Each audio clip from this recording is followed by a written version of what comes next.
primeiro ponto, primeira etapa, identificar as malhas. Já que a gente tem malha aqui no circuito, a gente já identificou anteriormente, mas vamos chamar aqui. Aqui eu tenho a malha 1 e eu vou atribuir uma corrente de malha. Então, por escolha minha, eu vou determinar que eu tenho uma corrente no sentido horário, na malha 1, que eu vou chamar de I1. E tem uma outra malha 2 aqui, que eu também vou determinar, atribuir uma corrente de malha I2, circulando também em sentido horário. Lembrem, a opção, se o problema já não trouxer definido o sentido e as correntes de malha, vocês podem escolher livremente o sentido da corrente de cada malha que vocês quiserem, não tem problema. Desde que vocês, esse sentido atribuído, vocês carreguem ele até o final da análise de vocês. Primeira etapa, identificar as correntes de malha. Feito. Segundo ponto, agora a gente vai escrever uma equação pela lei de Kirchhoff das tensões para cada uma das malhas.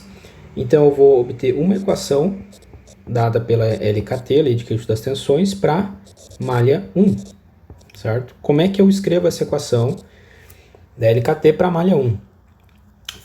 Eu vou percorrer um caminho fechado, escrevendo a soma das quedas e dos aumentos de potencial que eu tenho nesse caminho fechado. Essa é a lei de Kirchhoff das tensões, né? Eu somar as quedas e os aumentos de potencial que eu tenho ao longo do caminho, ele tem que ser igual a zero. Uma forma que a gente já usou em outros exemplos aí, mais prática para escrever essa equação é escolher um sentido de circulação nesse caminho fechado. Na análise de malhas, o mais convencional, a gente já escolhe o mesmo sentido, se percorrer a malha no mesmo sentido que a gente atribuiu à corrente de malha. Eu estou escrevendo então a equação de malha para malha M1, eu vou percorrer ela no mesmo sentido que eu defini a corrente de malha 1, certo? A I1. Então, vamos dizer, eu vou escrever a equação partindo aqui desse ponto aqui de cima, desse nó aqui, e percorrer o caminho fechado para voltar nesse nó, no mesmo sentido da minha corrente 1. Então, o primeiro elemento que eu tenho saindo desse nó é o R1. Como é que eu escrevo ele na minha equação? Se eu estou passando por um resistor e esse resistor ele tá circulando por ele somente essa corrente de malha I1, então eu vou escrever como um valor positivo, mais R1 aplicando a lei de Ohm vezes a corrente de malha I1. Isso aqui é o potencial que eu tenho sobre aquele resistor, né? Próximo elemento dessa malha 1, vou seguir para cá então, né? Passando pelo R3. Cheguei no R3, mesma coisa. Vou escrever mais R3, porque é um elemento resistivo. Só que percebam o seguinte, o R3 ele não é circulado somente por I1. Ele tem um sentido positivo se eu considerar R3 percorrido pela corrente de malha I1, mas não esqueçam que ele tem uma contribuição da corrente, a corrente total que vai passar por R3 é uma contribuição da corrente de malha, das duas correntes de malha. Então ele tem uma contribuição no potencial sobre esse resistor R3 devido à corrente de malha I2. Qual que é o sentido de I2 passando por R3? Não é o mesmo sentido que a gente atribuiu em I1, elas têm sentido contrário quando elas atravessam o elemento R3. Então, a contribuição do potencial devido à corrente de malha I2, ela tem um sentido contrário ao sentido que eu estou percorrendo a minha malha. Então, eu vou escrever como se fosse gerando um potencial negativo, né, na minha equação, R3 menos R3 vezes I2. E aí passei pelo elemento R3, voltei, cheguei lá na minha fonte aqui, e agora eu estou chegando na minha fonte pelo terminal negativo, por esse sentido que a gente está percorrendo a malha 1. Cheguei pelo terminal negativo, então vou acrescentar na equação como menos V1. E aí cheguei no meu ponto de partida, no meu nó de partida. Agora eu igualo a equação a zero. Ok? Então, essa aqui é a nossa primeira equação desse circuito. A equação que a gente extrai da malha 1. E aqui a gente tem a combinação de duas correntes de malha, porque o resistor 3 ele faz parte tanto da malha 1 quanto da malha 2. Mas a gente escreveu a equação da malha 1, certo? Se a gente condensar, vamos condensar aqui em menos termos, a gente pode agrupar aqui o R3. Então eu tenho que R1 vezes a corrente de malha I1, ela vai ser igual a mais R3, colocando em evidência o R3, I1 menos I2, certo? E isso aqui eu posso já igualar, passando o V1 para o outro lado, a potencial V1 da minha fonte. Ok? Então, esta aqui é a minha primeira equação que a gente extraiu do nosso circuito. Tenho esta equação aqui. Lembrando que somente I1 e I2 que são incógnitas, que a gente não conhece a princípio. Os valores de resistência e do potencial das fontes, normalmente a gente já vai conhecer do circuito que a gente está analisando. Então aqui eu tenho como incógnitas I1 e I2. E prosseguindo, então agora eu vou escrever a lei de Kirchhoff das tensões para a segunda malha, aplicando o mesmo princípio. E aí eu vou obter a segunda equação desse sistema aqui. Agora eu vou começar deste nó aqui de baixo, vamos ver, para escrever a minha equação, circulando ou percorrendo a minha malha no mesmo sentido, no sentido horário da corrente I2 que a gente atribuiu. A gente definiu o sentido horário, então vou percorrer a minha malha neste mesmo sentido. Então, partindo deste nó aqui, o primeiro elemento que eu encontro percorrendo no sentido horário agora é o resistor R3. Então, eu vou escrever lá na minha equação. É um elemento resistivo, então eu vou escrever mais R3, porque eu estou circulando no mesmo sentido da corrente I2, mais R3 vezes I2. De novo, a gente tem que tomar cuidado, lembrar que R3 não é percorrido somente pela corrente de malha I2, ele também está sendo percorrido pela corrente de malha I1. Então, o potencial total de R3 ele vai ter uma parcela que é devido à corrente, uma contribuição no potencial total do R3 devido à corrente de malha I1. Só que I1 tem o sentido contrário a I2. Então eu tenho que escrever na equação aqui como se ele estivesse gerando um potencial, ele está gerando um potencial contrário sobre o R3. R3 vezes I1, só que negativo, como um termo negativo na minha equação. Certo? Então, passando por R3, aí a gente vai chegar lá no R2. O R2 é percorrido somente pela corrente I2, então eu escrevo o elemento resistivo mais R2 vezes I2.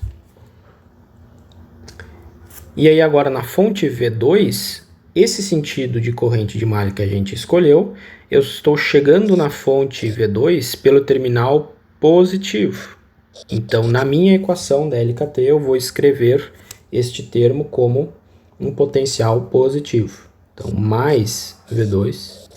E aí, passando da fonte V2, eu voltei para o meu nó de partida, ou seja, eu concluí meu caminho fechado, né? Já percorri todo o caminho fechado e eu igualo, então, isso aqui a zero.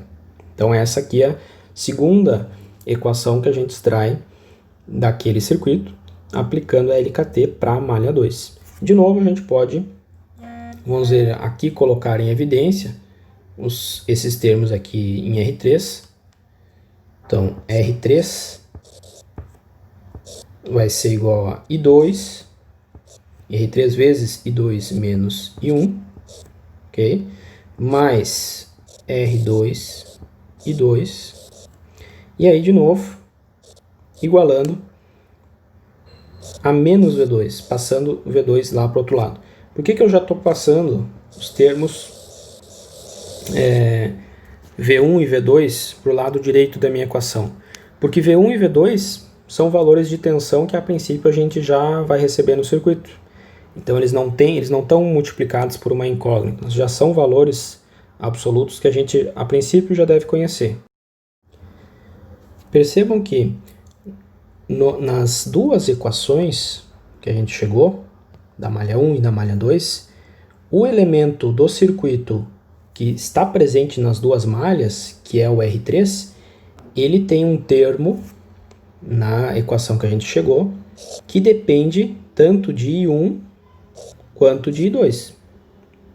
Ele é o único elemento que tem esse dois termos, né? Ó, o R3 nas duas equações ele está atribuído, ele aparece duas vezes, multiplicando as duas correntes, porque ele faz parte das duas malhas. Outra forma de a gente ver por que ele, sempre que a gente vai escrever as equações da análise de malhas, para os elementos que estão presentes em mais de uma malha, e um elemento só pode estar em duas malhas no máximo, né? Ele vai ter sempre a combinação das duas correntes presentes nele. Outra forma da gente ver isso é lembrando ou atribuindo as correntes totais que passam pelos elementos. Eu vou redesenhar aqui de novo só a malha 1 do meu circuito, ok? Com R3. Para cá a gente tem o resto da malha 2.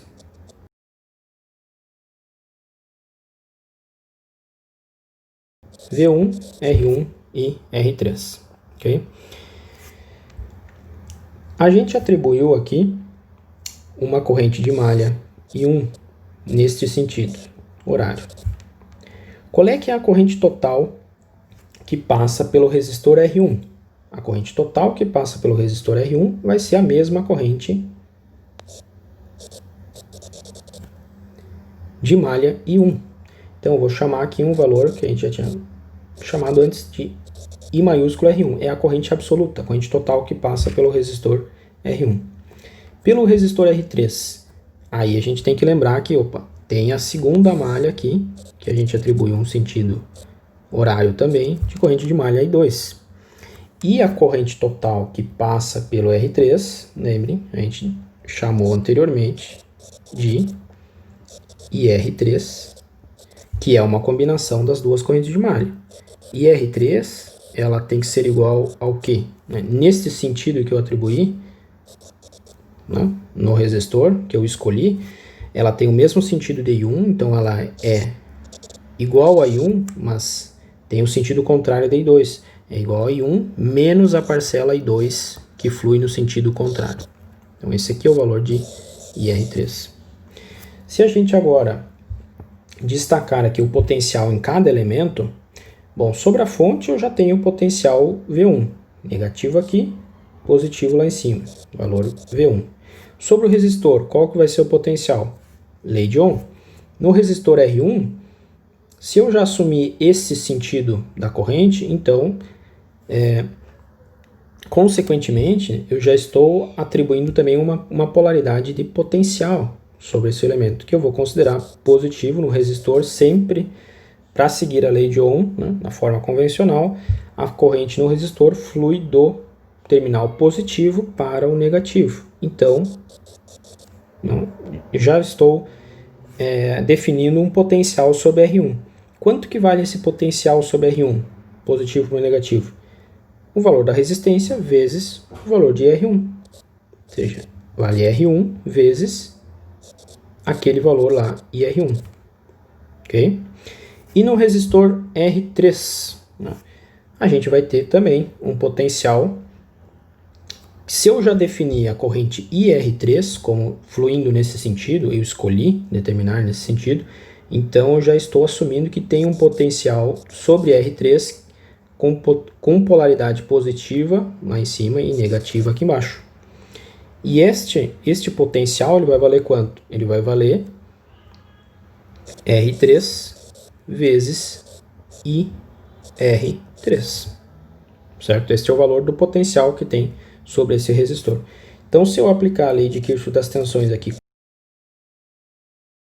né, nesse circuito aqui, eu vou achar menos V1 mais o potencial sobre R1, que é R1 vezes IR1, mais o potencial sobre R3, que é o R3 vezes IR3.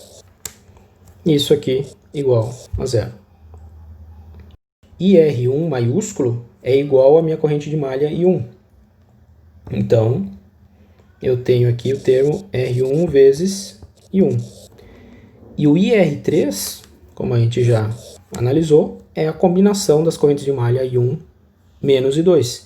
Então, eu tenho o termo mais R3 vezes I1 menos I2, que é a corrente total que passa pelo R3. E isso aqui é igual a, se eu escrever aqui anteriormente, é igual a V1, ou potencial V1, certo? Que é a mesma equação que a gente chegou aplicando direto na malha, usando só as correntes de malha pelo elemento. Okay? Então, sempre um elemento que ele faz parte mais de uma malha, o R3, ele tem que aparecer na equação, sim, ele tem que aparecer um termo que é a combinação das correntes de malha a qual ele faz parte. Vamos dizer que eu tenho um outro circuito, mesmo layout desse exemplo que a gente está fazendo, só que eu vou atribuir outros valores aqui. Só para destacar que é um circuito diferente. Tá? Posso até colocar mais um resistor aqui embaixo. Vou chamar aqui de R4, R5, R6 e para cá um R7 e uma outra fonte também V4. Tá? São circuitos diferentes com valores de resistência e tensão diferentes.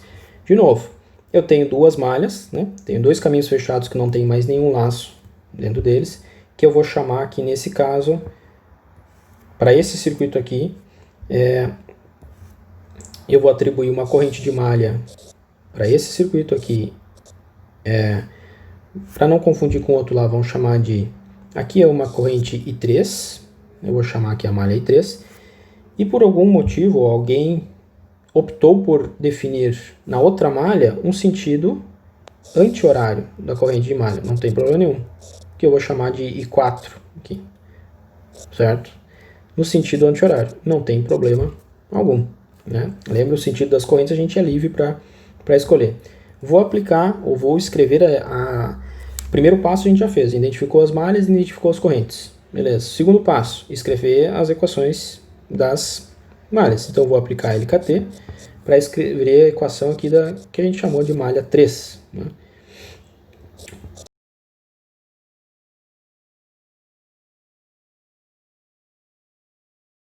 Então, a LKT para a malha 3, eu vou escrever, começar por esse nó aqui de cima. Escrever primeiro o termo R4. R4 só flui por ele a corrente de malha I3. Então, eu vou escrever mais R4 vezes I3. Beleza.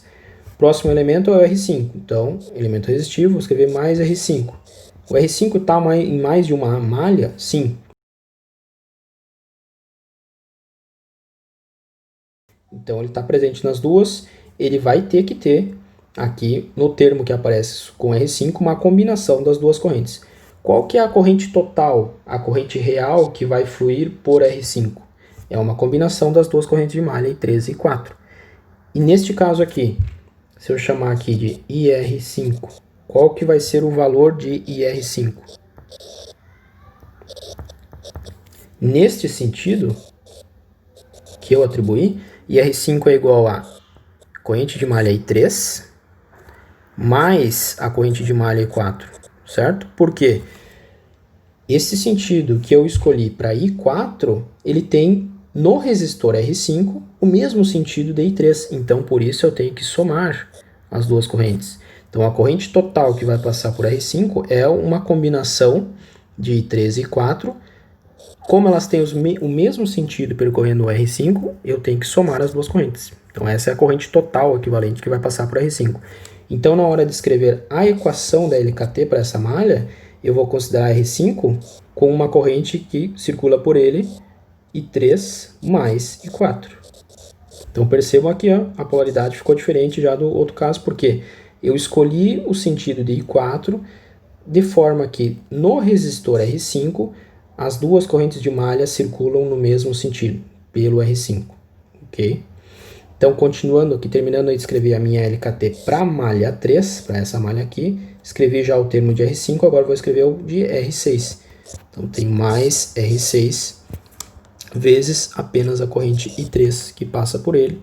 E aí, por último, lá o termo da fonte, Estou chegando pelo terminal negativo da fonte, seguindo este sentido horário, então menos V3. Terminei o caminho fechado, igualo a zero. Então a minha equação que eu vou obter aqui, certo? Para LKT aqui vai ser R4 vezes I3 mais R5 vezes agora I3 mais I4, porque pelo R5 as duas correntes de malha têm o mesmo sentido, por isso que elas estão se somando, mais R6 I3 igual V3. Então, essa aqui seria a minha primeira equação, né, se o meu circuito fosse esse aqui. Okay? E aí, para a segunda malha, eu vou seguir o mesmo procedimento. Para a segunda malha ali, a LKT da M4, eu escolhi o outro sentido. Então, lembre, é mais fácil, né, eu percorrer a malha no mesmo sentido da corrente que eu atribuí. Então, eu vou escrever a equação no sentido anti-horário. Começando lá pelo nó, lá de cima da fonte também, então o primeiro elemento é o R7. R7 está no mesmo sentido, é percorrido pela corrente I4, então eu escrevo mais R7 vezes I4. Aí o próximo elemento agora é o R5. O R5 está no sentido de I4, ou está sendo percorrido por I4 e por I3. Então ele vai somar aqui o termo R5 vezes a combinação das correntes I4 mais I3. De novo, mais I3 porque as duas, devido ao sentido que eu atribuí das correntes de malha, elas estão se somando quando elas passam pelo resistor R5. E, como não tem outro resistor aqui embaixo, já tem a fonte direto, menos V4 igual a zero. Okay? Então, cuidado na hora de escrever as equações, qual que é o sentido das correntes de malha que passam pelos elementos que estão em mais de uma malha. Se ambos os sentidos das correntes de malha são no mesmo sentido, então a gente vai combinar as duas correntes somando. Se em algum elemento aqui, esse elemento que faz parte das duas malhas, o sentido que a gente atribuiu ele é percorrido por... Os sentidos são contrários das correntes que a gente atribuiu, então a gente vai ter que subtrair uma corrente da outra.